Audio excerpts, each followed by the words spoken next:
What's up, SNA Assassinators? It's Super Ninja Austin back here with another video. And this is the wrestling news video for today on June 23rd, 2024, where we're going to be talking about the wildest wrestling news stories and rumors that you SNA Assassinators need to know from the Sportskeeda wrestling article. Make sure to watch it to the very end. Intriguing. We'll start off on the first one. Another Judgment Day member is conspiring with Liv Morgan behind the scenes. It says veteran, and it says right here, according to pro wrestling journalist Bill Apter, a Judgment Day member Judgment Day other than Dominic Mysterio is collaborating with Liv Morgan. The veteran believes the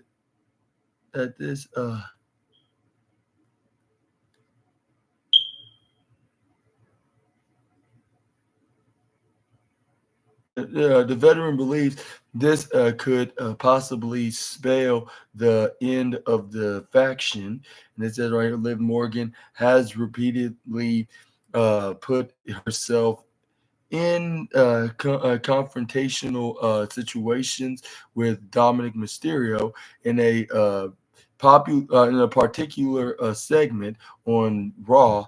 Dominic was also offered Liv's hotel room key, and interestingly, Finn Balor was seen sneakily pocketing the key himself while others were not looking. It says right here while speaking on Sportskeeda's the Wrestling Time Machine, hosted by Matt Davis. Bill Apter stated that this may indicate an alliance between Finn Balor and Liv Morgan. The veteran journalist explained, I think that Finn Balor and Liv Morgan are cahoots to wreck the Judgment Day. And I think that when Rhea Ripley comes back, all hell is gonna break loose.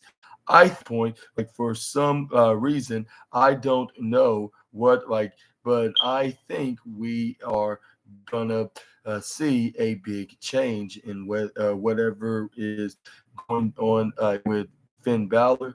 I really do. I think he is the one that is going out with Liv.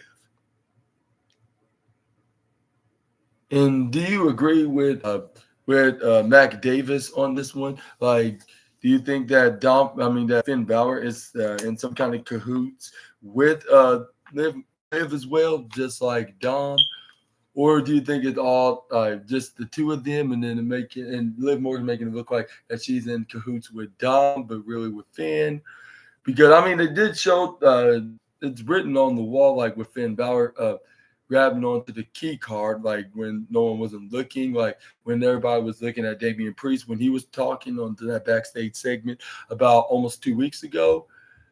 But I'm not sure I'm not sure exactly if they're like just in cahoots. I think they're in cahoots along with Dominic Mysterio, with her taking Rhea Ripley away from him.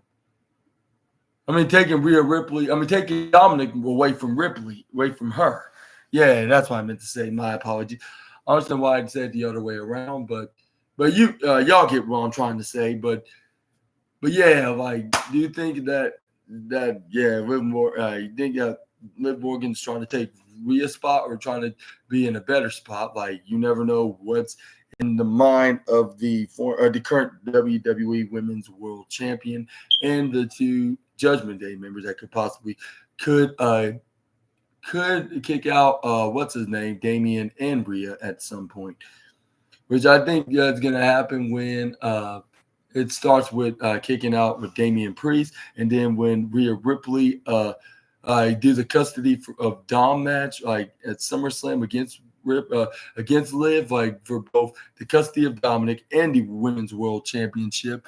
Like in the ladder match, like this is where we could see Dominic Mysterio knocking off Rhea Ripley right off the ladder. This is where he helps out and get Liv Morgan right on there. She unhooks the contract and the contract and the championship right off the hook, and then she becomes Dominic's new mommy, or she could call daddy, or whatever she would love to put it, like, and also remains as women's world champion. But let me know all about that in the comments down below, and what's your thoughts on that matter. But let's move on to the next slide, which is Long believes Rhea Ripley should not be mentioned in Dominic and Liv Morgan's storyline as much. And according to the former SmackDown GM, or should I just say WWE personality, Dominic Mysterio and Liv's angle does not require Rhea to be brought into play in every segment. Speaking on the Wrestling Time Machine, the WWE Hall of Famer stated they should have Rhea mentioned. They shouldn't have Rhea mentioned every week. Let everybody forget about her. Let everybody realize this isn't about Rhea. Let's see what Dominic is going to do. Here, finally, when they get ready to do the deal, now you call Rhea. Now you call Ripley, I should say, yeah. As of now, it remains to be seen how the storyline progresses in WWE. And what's your thoughts on Ted Long's opinion? Do you think they should stop bringing up Rhea more frequently, like every week, and only do it sparingly, like whenever the Judgment Day cameo mentions her name, like every once in a while, and then Dom should be not talking about Rhea, which I'm not sure what he's meaning by saying that. Well, maybe it's because maybe the commentators or keep mentioning it, like Michael Cole and Pat McAfee saying like, Rhea's not gonna like this, or like what Damian Priest said, have you called Rhea lately, like to either Dom or Finn, which they will shrug him off by saying, yeah, like we did, again, she's doing all right, and she's still trying to get better and trying to get her revenge onto Liv. But maybe I see what he's talking about. Maybe I can see. I don't know what he's saying about more frequently. I'll say, but through time, I kind of see what exactly he's coming from. But at some standpoint, maybe they should forget about Rhea for just a moment, and until once she makes her return, everybody would be thinking every once in a while, until when they're not. But when it's the time they're not expecting her to come back, that's when she does make that return, and then we can see her not happy and trying to destroy every member of the Judgment Day, except for Priest, of course, because it will probably be already long gone. All thanks to or even at least Damian Priest, which she like, y'all not been doing anything except for being too distracted of Liv, except for Priest, because he was trying to do as best as he can, and he was the only one being in charge. He's the one that's actually paying attention of getting some championship success, and he got it because he did not let some dingbat that's trying to be like me and trying to replace me in this group. A group with my women's world championship and trying to hit on my Latino heat or something like that. But yeah, let me know down in the comments below what your opinions on the matter. But next up, we got some very unfortunate news for WWE, as it says WWE SmackDown was filled with surprises. as both a major return and debut and transpired like after Clash at the Castle in Scotland. Like meanwhile, like a former Bump host, like and backstage interviewer, Kayla Braxton announced her exit from the Stanford-based promotion following the latest episode of Friday Night SmackDown. Kayla Braxton stated that her journey at the Stanford-based promotion nearly 8 years ago, when she appeared on the developmental brand.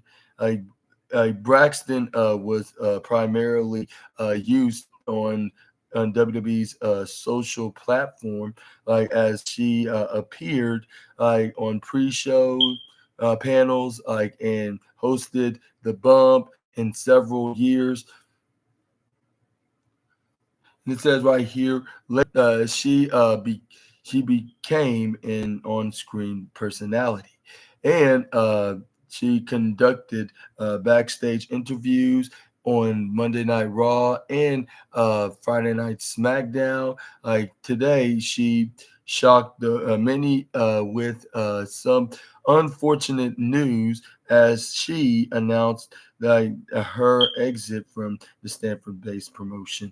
Her After nearly an 8 year run like with the company, Caleb Braxton earlier on, I believe today. Let's see.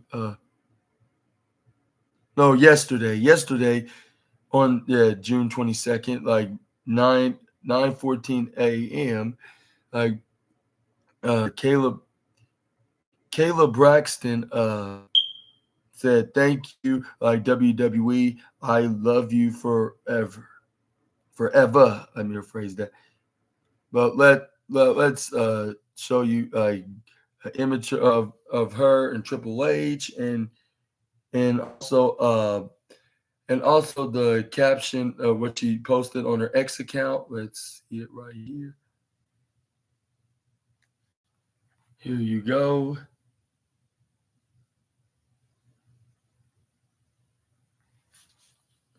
And what's your thoughts on to this shocking news about Braxton like no longer WWE? It's very shock. It even shocked me.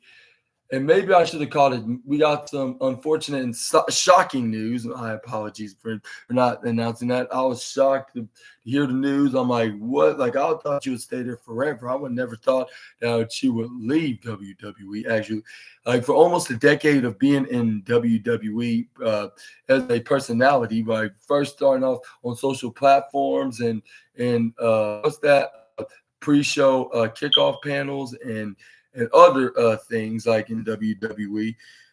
Like, but I would never thought like she would leave anytime soon. I'll say if it passed a decade, like maybe I would have not been that surprised. But yeah, like what like Caleb Braxton leaving, like I just thought that this is too soon, even for her, like to be gone, like because it wouldn't be the same. Like when she left.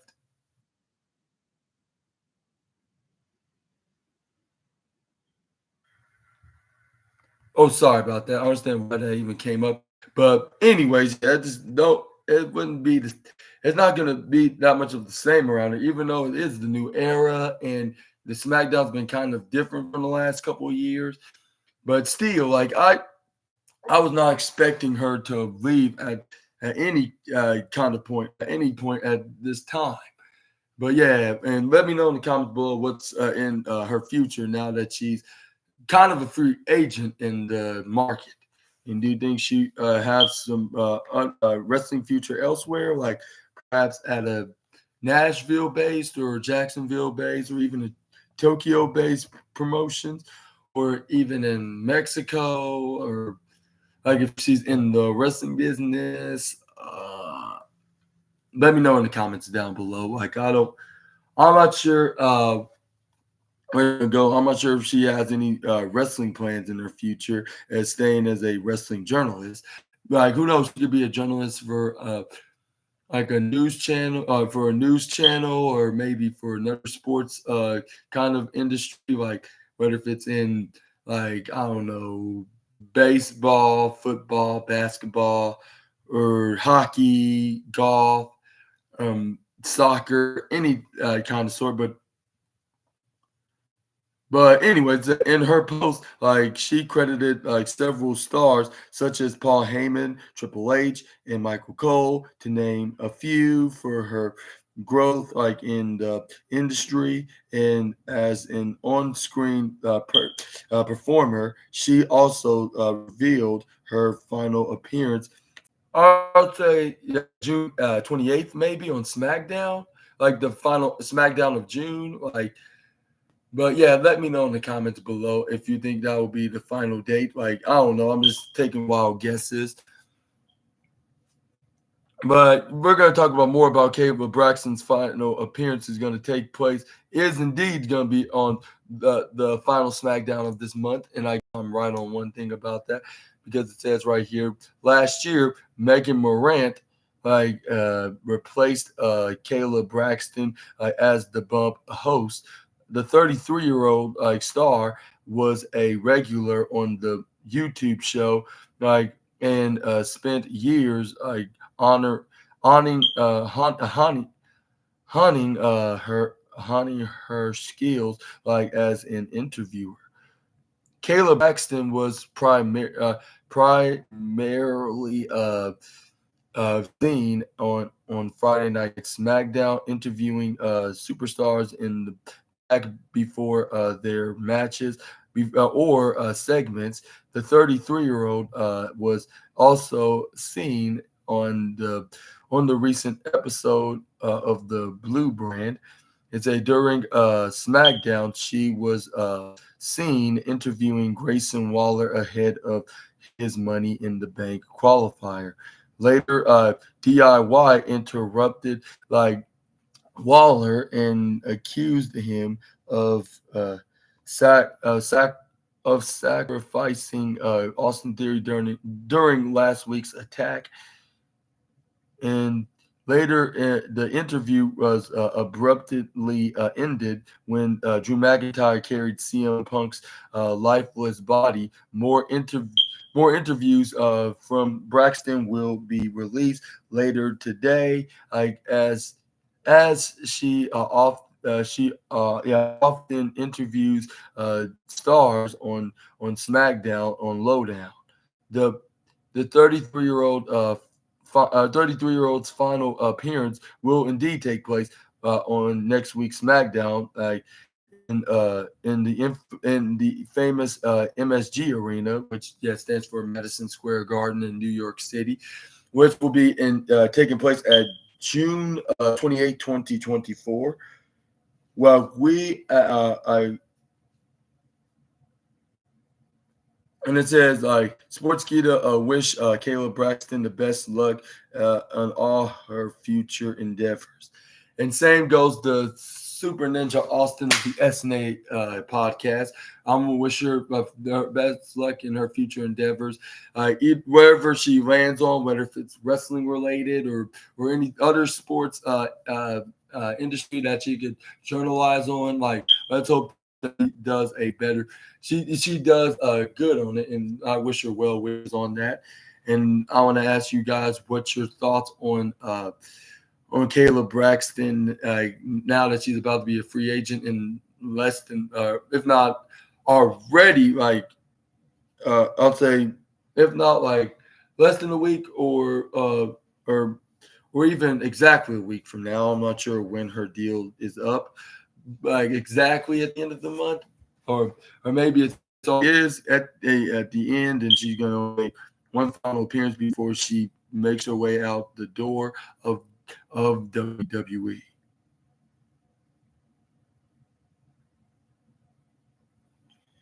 But let's move on to the next slide.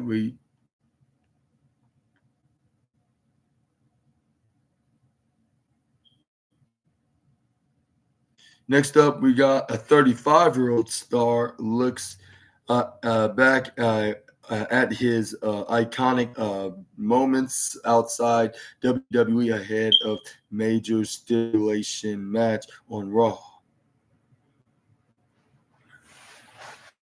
It is not very often that WWE's creative team ends the flagship show with the kind of cliffhanger that leaves the the audiences wanting more. Last week's episode of Monday Night Raw saw the debut of the Wyatt Six and Jay Uso, who activated the Fireflies after becoming the first entrant in the men's Money in the Bank ladder match. After main event, Jay qualified for the men's MITB ladder match. Last week, one one of Braun Strowman, Chad Gable, or Bronson Reed will be joining Uso in the con of the coveted bout with the qualifying triple threat match set for this upcoming edition of Raw. Gable was seen covered in blood and knocked out cold by the Wyatt Six. However, he has since been medically cleared to compete. And I totally forgot about telling you guys this, and I'm sorry about not saying it before, but I'm gonna tell you guys now that he's cleared they finally cleared him to compete in this match at WWE WWE Money in the Bank qualifier match.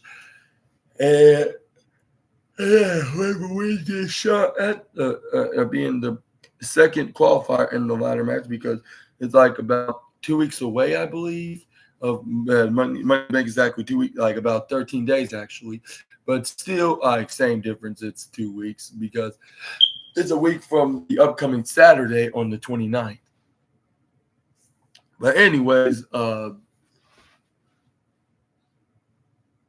taken to Instagram, the 5-year-old Australian wrestler, the 35-year-old Australian wrestler, looked back at his career in Wrestle Rampage in New Japan Pro Wrestling. I figured they were going to mention that his day in NJPW. And his first stint with WWE and NXT, sharing clips of him putting ladders to use in some of his old matches. And he tweeted, some said something about something about ladder matches. Big Bronson Reed Wrestle Rampage NJPW WWE, he wrote. And you can see the videos right here from both his WWE and New Japan days.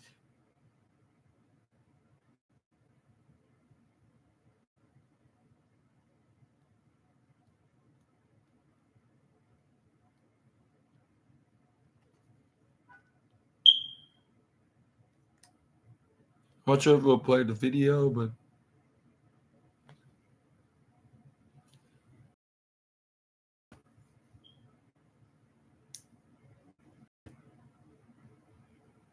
or you know what? I'm just gonna have to quick inside. Nobody's gonna do this. Hey. This is flowing through his veins. This is foolish. He's got to go for the battle tone. This is foolish. Don't do this. Oh my God. Yeah. Oh! 1, 2, 3. And then there's another one from his New Japan days. It's Jonah Rock. My God, he'll kill him. No breaking way.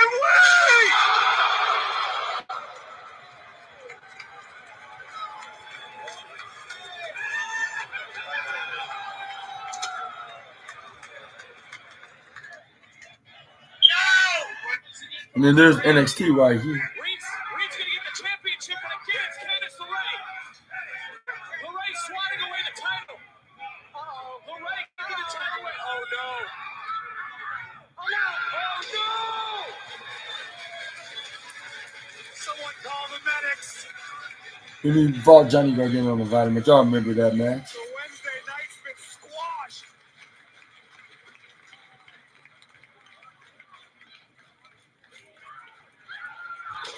Look at it from the top. I can't believe that, Corey. It is unbelievable, immeasurable impact.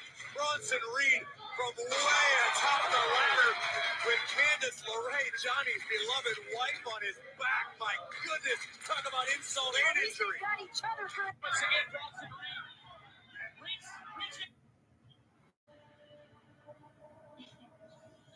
You see what I call my.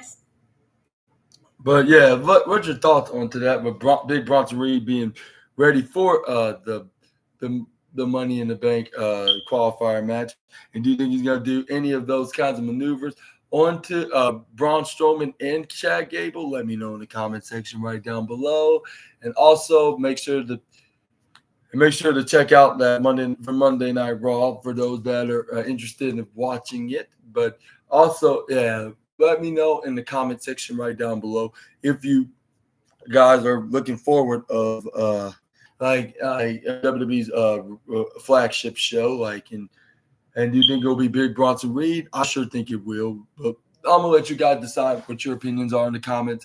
Now, I think we won't exactly see this per se this week on Raw. Maybe you'll tease this on the Go Home show, and maybe you'll have a cool spot, like a dangerously cool spot on the Premium Live event when it comes